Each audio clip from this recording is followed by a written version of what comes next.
요한복음 1장 1절부터 14절까지 말씀입니다. 태초에 말씀이 계시니라. 이 말씀이 하나님과 함께 계셨으니 이 말씀은 곧 하나님이시니라.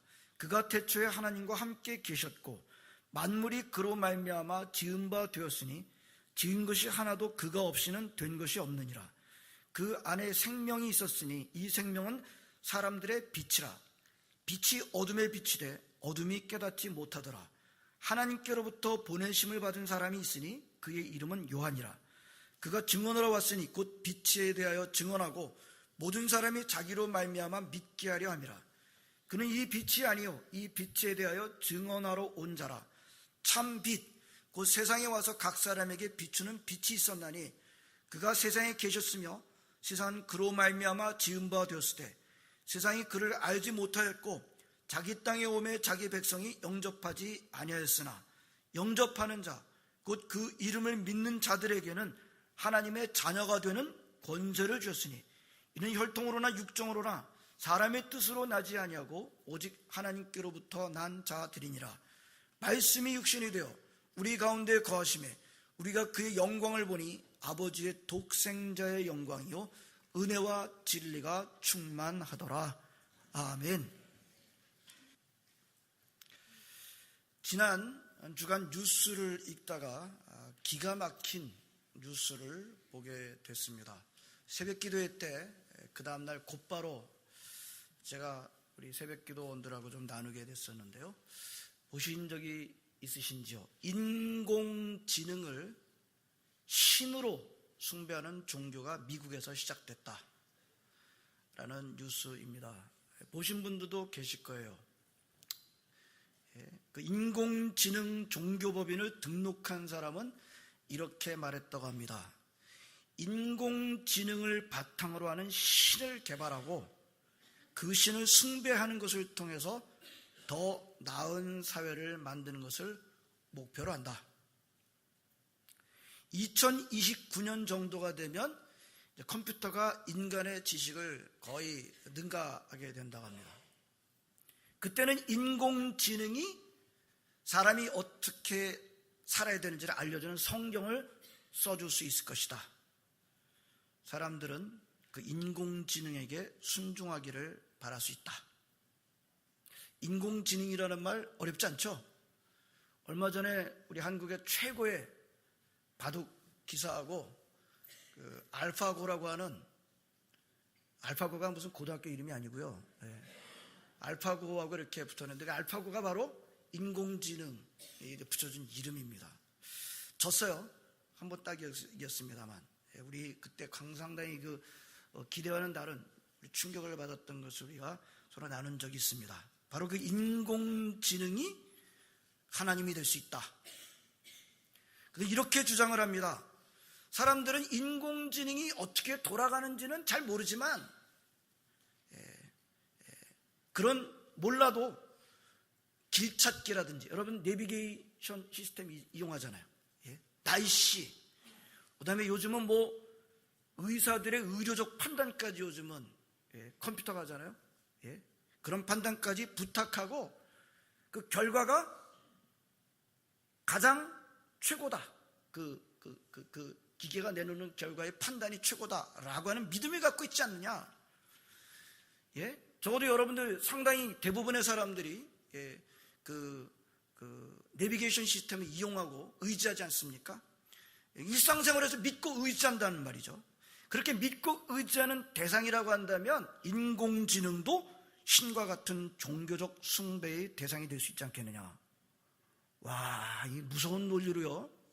인공지능을 하나님 삼으려고 하는 그 발걸음이 이미 시작이 되었다는 충격적인 소식을 지난주에 접하게 됐습니다. 현재로는 진짜 그렇게 될 것인지에 대해서 회의적인 사람들이 많습니다만 우리가 앞으로 세상이 돌아가고 있는 방향을 보게 되면 그런 말들이 그렇게 허무맹랑한 소리는 아닐 수 있다는 생각이 듭니다.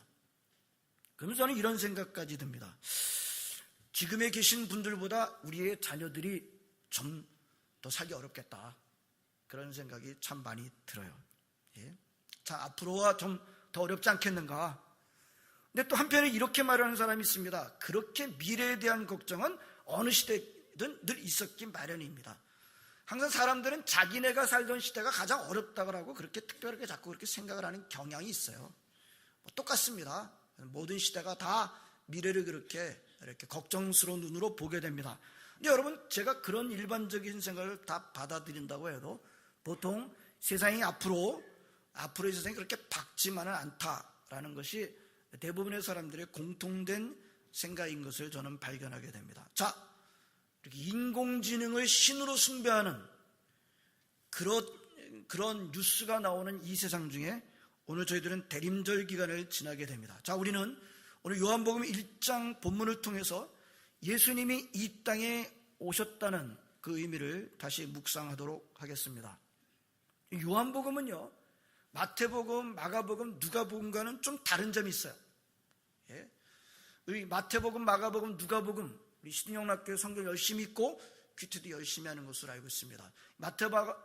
마태복음, 마가복음, 누가복음을 보면은 요한복음과 비교해보면 요한복음은 좀 다른 것을 짐작할 수가 있습니다. 일단 시작부터 좀 달라요. 오늘 요한복음 1장 가장 시작 부분을 우리가 읽었습니다만 시작이 좀 달라요. 간결합니다. 짧게.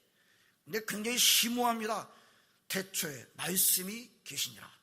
말씀이 하나님과 함께 계셨으니 이 말씀은 곧 하나님이시니라. 굉장히 짧은데요.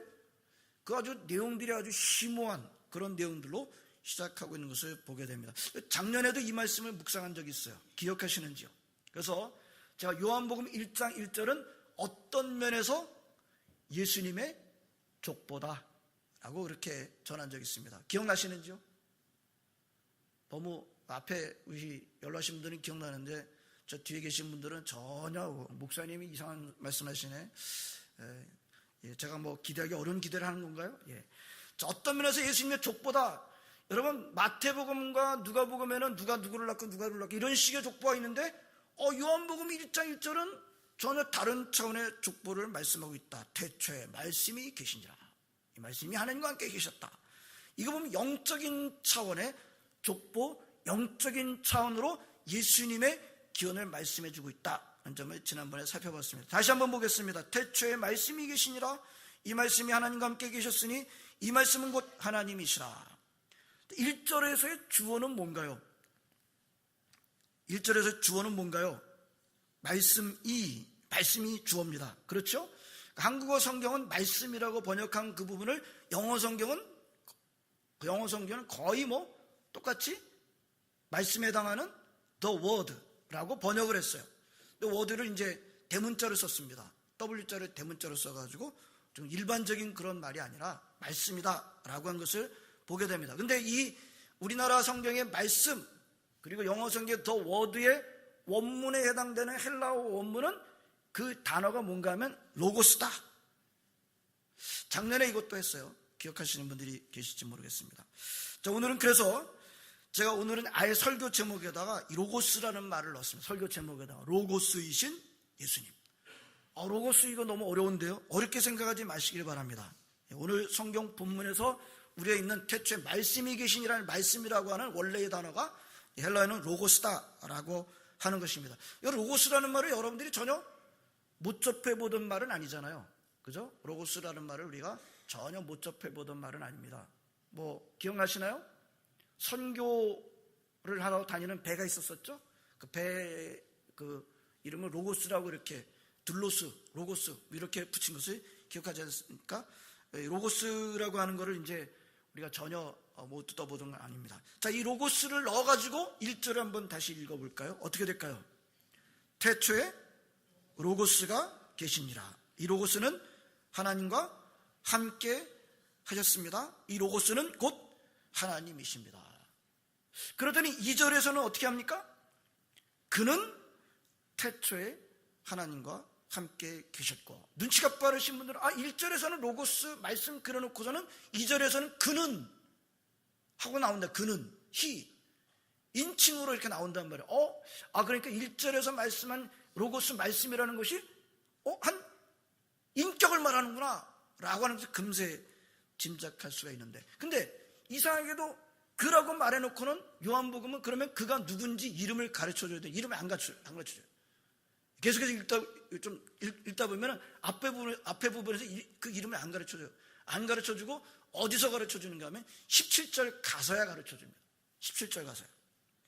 뭐라고 되어 있습니다? 되어 있습니까? 17절에 율법은 모세로 말미암아 주어진 것이요 은혜와 진리는 예수 그리스도로 말미암아 온 것이다. 자, 그래서 17절 가서야 앞에 부분에서 말씀하고 있는 이 로고스 말씀이 예수 그리스도시다라는 것을 그렇게 가르쳐 줍니다. 자, 오늘은 사도 요한이 예수님을 로고스라고 한 점에 대해서 좀 더 우리가 살펴보려고 합니다. 사도 요한이 예수님을 로고스라고 했으니까 왜 사도 요한이 예수님을 로고스라고 했는지, 사도 요한이 예수님을 로고스라고 했을 때 그 어떤 의미로 그렇게 했는지 우리는 당연하게 질문이 생겨나게 됩니다. 한국어 성경을 보게 되면 말씀, 영어 성경 the word 이러면 별로 질문이 안 일어나는데, 그 원래 단어가 로고스라고 했다는 것을 우리가 알고 나니까 왜 사도 요한이 예수님을 로고스라고 했는지, 무슨 생각으로 예수님을 로고스라고 했는지 질문이 생긴다는 겁니다. 이거 당연한 거죠. 그 당시에 로고스라는 말은 무엇을 의미했을까요? 예수님 당시를 우리 알고 있으면 로마가 다스리던 로마 제국 시대였습니다. 그래서 그 시대를 그냥 그리스 로마 시대라고 그럽니다. 그리스 로마 시대의 사람들, 특별히 그 당시에 그 그리스 사람들, 이 철학이 발달되지 않습니까? 철학. 제가 작년에 얼마 전에 그리스 갔다 왔더니 이 사람들은 그냥 커피 한 잔 시켜놓고선 밤새도록 이 서로 얘기라는 거를 낙으로 삼는다고 하거든요. 그렇게 가난해가지고 음식 시켜 먹기도 이게 좀 경제적으로 어려서 그렇다고 합니다만 하여튼 이렇게 얘기하는 걸 좋아하는 그런 사람이었는데 옛날서부터 그랬어요. 철학이 발달된 곳이었습니다. 근데 그 그리스 로마 시대 때의 일반적인 사람들이라든지 그리스 로마 시대 때의 철학자들은 세상에는 아주 근본적인 원리가 있다. 합리적이고 도덕적인 뭔가의 원리가 있어. 이 사람 움직이는 뭔가의 질서가 있어. 바로 그리스 로마 시대 사람들은 그 우주적인 자연적인 질서 또는 원리를 로고스라고 그렇게 칭했습니다. 그래서 잘 산다는 게 뭐냐? 행복한 인생이라는 게 뭐냐라고 하는 질문에 대답은 바로 그 로고스를 찾고 그 로고스를 묵상하고 그 로고스에 잘 맞춰서 따라서 사는 것이 바로 인생의 목적이요, 인생에 사는 의미요, 행복한 인생이다라고 그렇게 생각을 했다는 것입니다. 근데 오늘 본문 사도 요한이 뭐라 그래요? 바로 그 당시에 로고스라고 하는 생각을, 그것이 로고스라고 하는 사람을 생각을 갖고 있던 사람, 그 단어를 가져다가 뭐라고 말하는 거예요? 그렇게 그대들이 생각하고 있었던 로고스가 바로 누구라고 지금 선언하고 있는 거예요? 바로 예수님이 바로 로고스다라고 선언하고 있는 거예요. 이거 굉장히 의도적이에요. 그리고 그 선언은 어마어마하게 충격적인 도전이었습니다. 그래서 어떤 철학자는 바로 요한복음 1장 앞부분에 이 말씀이 서양 철학을 근본으로 흔들어버리는 그런 선언이었다, 도전이었다라고 말합니다. 왜 그럴까요? 방금 우리가 묵상했듯이 그리스 로마 시대 사람들, 그 당시의 철학자들은 로고스라는 것은 무슨 원리라고 생각했어요? 원리, 프린시플. 그 다음에 철학적으로 자기네 찾아낸 뭔가 합리적인 생각, 컨셉트, 개념이라고 생각하는데 사도 요한은 지금 뭐라 그러냐면 그게 아니라 로고스는 한 인격이다. 어떤 원리나 개념이 아니라 로고스는 한 인격이다, 한 퍼슨이다 라고 선언한 겁니다. 이게 굉장히 혁명이라고 그랬어요. 그리고 그 당시에 철학자들에게 미친 소리였습니다. 그 당시에 철학과 모든 문화는 세상의 모든 것들의 근본적인 원리 질서인 로고스는 하나의 철학적 개념이고 원리라고 여겼는데 그 로고스가 바로 한 인격이다. 그 로고스는 예수다 라고 말한 것은 그 당시에 많은 사람이 정신 나간 소리로 여겨졌던 것입니다. 성도 여러분, 오늘 설교가 좀 신학적인 점으로 흐른 점이 있습니다만 너무 어렵지는 않을 것 같아요. 제가 왜 이 설교를 이렇게 강조하는가 하면 이 점을 우리 성도들이 이 대림절에, 성탄의 계절에 꼭 놓치지 않기를 원하는 마음으로 오늘 설교를 준비한 것입니다. 사도 요한의 이 선언은 지금 인공지능을 하나님으로 섬기려고 하는 이 시대, 최첨단의 현대를 살아가는 저와 여러분들에게도 오늘도 여전히 유효한 하나님의 말씀인 것입니다. 당연하죠? 성경은요, 고문서가 아닙니다. 옛날 책, 성경은 고문서가 아니에요. 죽은 옛날 책이 아닌 지금도 살아서 역사하시는 하나님의 말씀입니다. 따라서 하실까요? 진리는 개념이 아니라 인격이다. 진리는 예수다. 아멘. 예. 여러분, 진리는 개념이 아니라 원리가 아니라 한 인격이고 그 인격이신 진리는 예수시다라고 하는 사도 요한의 이 선언은 세상 사람들에게뿐 아니라 그 당시에 헬라 철학, 거기에 물들어있던 그 문화에 젖어있던 사람들에게 뿐만이 아니라 하나님의 자녀라고 하는 저와 여러분들에게도 여전히 아직도 커다란 도전을 주고 있는 것입니다. 이 말씀의 선언에 의하면 믿음이라고 하는 건 뭐예요? 믿음이라고 하는 건 내가 기독교 진리에 대해서 뭘 하나 알고 모르고가 믿음이 아니라, 그것이 믿음이 아니라 예수님이라고 하는 그분과 어떤 관계를 맺는가가 문제다. 여러분, 믿음이라고 하는 것은 기독교 진리를 내가 뭐 하나 알고 모르고 그것이 아니라, 여러분, 진리는 한 인격이다라고 하는 것은 예수님이시라고 하는 그 메시아 그리스도와 어떤 관계를 맺는가에 달려져 있다라는 것입니다. 여러분, 예수님이 오신 계절을 맞는 저와 여러분들에게 이 점을 다시 분명히 하는 것이 필요합니다. 믿음이라고 하는 것은 사실 우리가 생각하는 것과 많이 다를 수 있습니다. 믿음 그러면, 믿음이 좋다 그러면 예배 열심히 잘 나오고, 기도 매끄럽게 하고, 봉사도 열심히 하고, 헌금도 잘하고, 그런 것들이 일단 떠올리게 됩니다. 근데 조심하시기 바랍니다. 그런 것들이 믿음과 무관하다고 그 말을 해서는 안 됩니다. 그런 것들 믿음과 상관없이 이렇게 또 가서는 안 됩니다. 믿음과 깊은 관련이 있습니다. 그런 것들을 너무 빨리 믿음과 상관없다고 말하려고 하는 것을 반드시 조심해야 됩니다. 하지만 또 반대로 그런 것들이 곧바로 믿음이다, 그런 것들을 믿음과 일치시키는 것도 경계해야 합니다. 믿음이란 교회를 오래 다녔기 때문에 이런저런 것들을 기독교에서 좀 더 알거나 남보다 좀 열심히 가졌다라는 것이라기보다는 진리이신 예수님과 나는 어떤 관계를 맺고 있는가에 달려져 있는 것입니다. 그러면 여러분 신앙생활을요, 궁극적으로 내가 예수님과 어떤 깊은 인격적 관계를 맺고 있는가, 여기에 집중하셔야 하는 것입니다. 먼저요, 성탄절은 바로 그 로고스가 육신이 되신 날입니다. 오늘 14절에 뭐라고 말씀하셔요? 말씀이 육신이 되셨다. 로고스가 육신이 되셨다라고 말씀하고 있습니다. 성탄에 맞는 저와 여러분들은 먼저 우선 내가 로고스이신 예수 그리스도와 관계가 더 깊어지는 시간으로 삼아야 할 것입니다.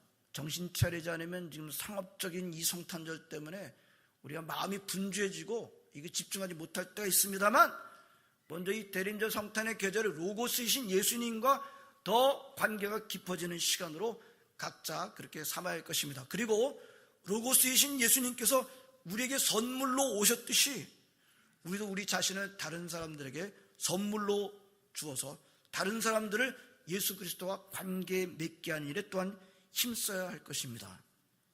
이게 참 멋진 말인데요, 근데 쉬운 일이 아니에요. 왜요? 성경이 뭐라고 말씀하고 있어요? 세상에 로고스이신 예수님 오셨을 때 세상이 어떻게 했어요? 쌍수를 두고 환영했던 거예요. 와, 우리가 찾고 추구해왔던 로고스가 오셨다, 그렇게 환영을 했던가요? 5절 말씀해 보시기 바랍니다. 빛이 어둠에 비추되 어둠이 깨닫지 못하더라. 10절 뒷부분에 세상이 그를 알지 못하였고 자기 땅에 오매 11절에 자기 백성이 영접하지 아니하였으나.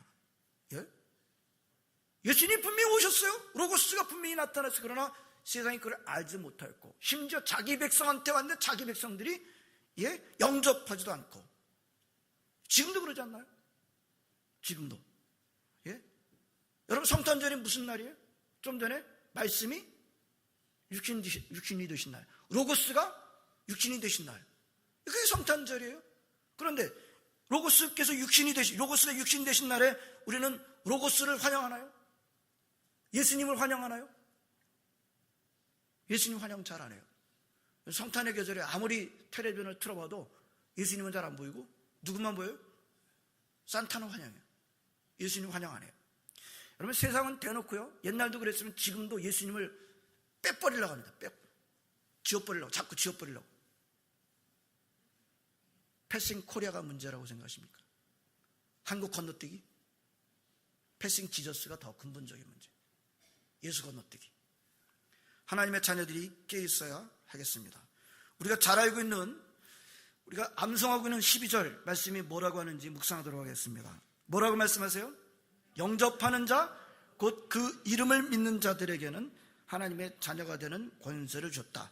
여러분, 이게 17절에 예수 그리스도로 나오니까 그 이름을 믿는다 그랬을 때 아직 잘 예수 그리스도의 이름을 말하는 거죠. 영접하는 자, 예수 그리스도를 믿는 자들에게는 하나님의 자녀가 되는 권세를 줬다. 이 말씀입니다.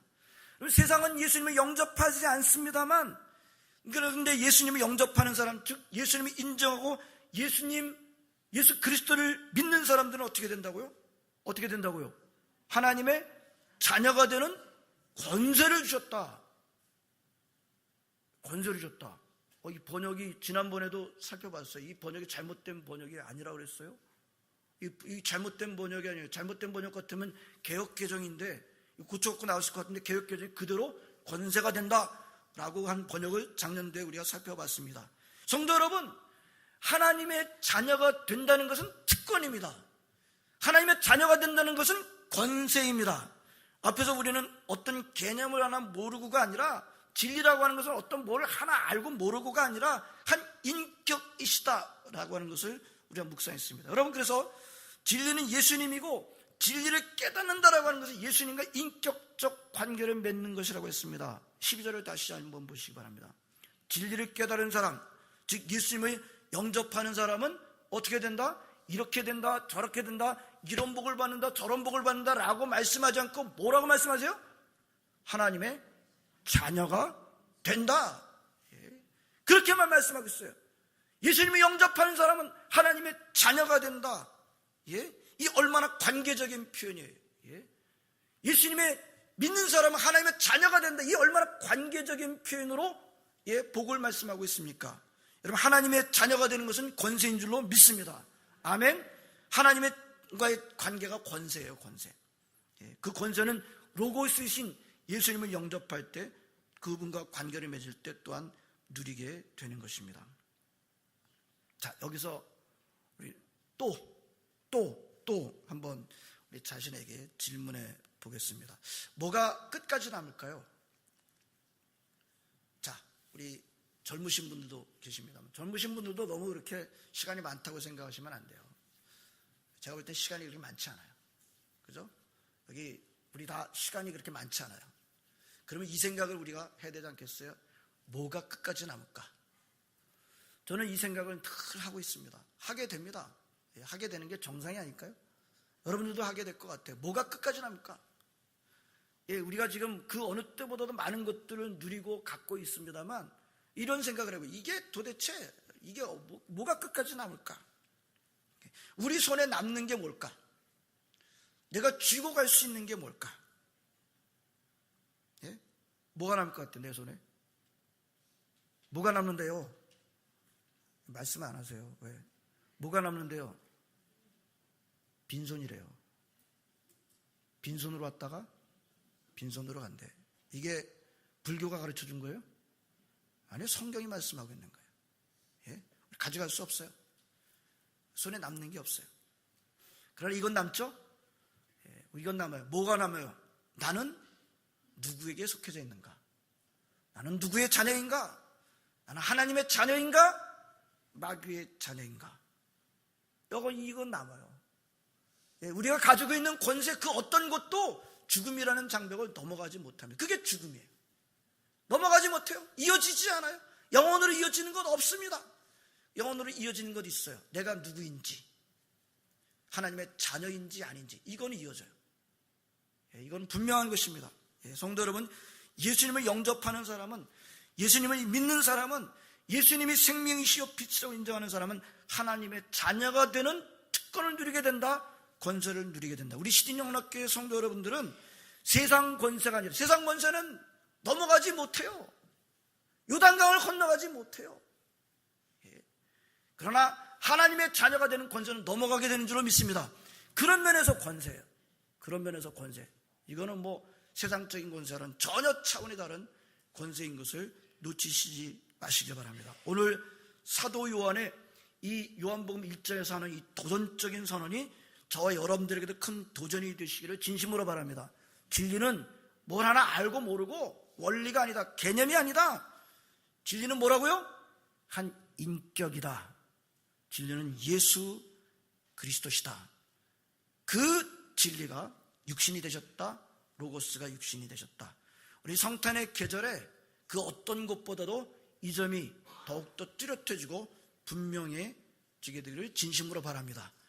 예수 그리스도를 믿게 되는 사람은 하나님의 자녀가 되는 권세가 있다. 이 정신 안 차리게 되면 이 상업적인 이 크리스마스에 우리가 막 그냥 정신 빠지고 끌어가게 됩니다만, 오늘 이 말씀을 간직하면서 예수 그리스도를 믿는 사람 하나님의 자녀가 되는 권세가 있다. 이 권세는 넘어간다. 죽음의 권세를 반드시 넘어가게 될 줄로 믿습니다. 그리고 이 반역적인 세상에, 그때나 지금이나 여전히 반역적이고 앞으로 세상은 더 반역적일 것 같아요. 이 세상에 이 놀라운 사실을 전하시고 때를 얻든지 못 얻든지 전하시며 살아가시는 저 여러분 되시기를 진심으로 바랍니다. 기도하시겠습니다. 하나님 감사드립니다. 오늘도 함께 모여서 주님을 예배하게 하시는 기쁨을 누리게 해주심을 감사드립니다. 오 주님, 하나님 진리는 뭘 알고 모르고 하나님 하나의 원리가 아니라 하나님 아버지 예수 그리스도이심을 믿습니다. 하나님 아버지 진리를 깨닫는다고 하는 것은 그분과 깊은 사랑의 관계를 맺는 것임을 믿습니다. 시딘영락교회 아무도 하나님 아버지 이 진리를 깨닫지 못하고 그분과 관계를 맺지 않는 한 인생 되지 않도록 주님께서 붙들어 주시기 원하고, 성탄의 계절에 이것을 전하며 이것을 더욱더 깨달으며 전하며 나눌 수 있는 저희들 되게 하여 주시옵소서. 감사드립니다. 예수님의 이름으로 기도합나이다. 아멘.